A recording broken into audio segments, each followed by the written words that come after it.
rossa erga tegis kelayotgan bo'lsa, oilasi yo'q erkakka tegishga harakat qilinglar, opa-singillar. Xafa bo'lmanglar-u. Shu Rossiyada yuradiganlar ayniqsa, bir opa yozyapti menga, ko'nglingizga olmang, konkretni ham, qo'pol bo'lsa ham ochig'ini aytaman. Rossiyada yurib yozyapti, bir yigit bir erkak meni nikohiga olmoqchi bo'lyapti, lekin oilasi bor ekan, shu bilan nikohlanib yashasam bo'laradimi Rossiyada deyapti-da. Qara, bitta minus tomoni u seni tashab ketadi. Ikkinchi tomoni anoni xotinini o'rniga o'zingni qo'yib ko'r. Sani ering bo'lsa Rossiyaga ketgan, ishlagani, bolalarini boqqani ketganda, u yoqqa borib boshqa xotinga uylanib olib yashayapti. Sen rozi bo'larmiding?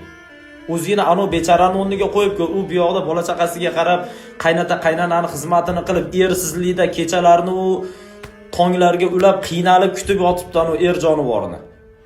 U er ag'da maza qilib boshqasini qo'ynida yashayapti. Mana ayol nimani his qiladi? Bitta o'zingni qo'yib ko'rginda, keyin mayli vijdoning qiynalmasa tegib ketaver.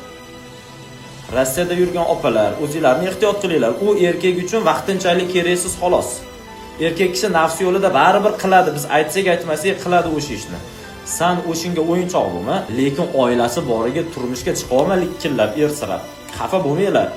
Videoga bitta like bosib qo'yinglar, ko'proq odamlar ko'rsin, oilalar buzilib ketmasin. Erkaklar xotinidan xabar olmay qo'yyapti. Rossiyada yurgan aka-ukalar xotinini eslamayapti. Bir kunda bir marta telefon qilmayapti. Ana xotin bechora telefon qo'lidan tushmaydi. Erim qachon yozar ekan menga deb.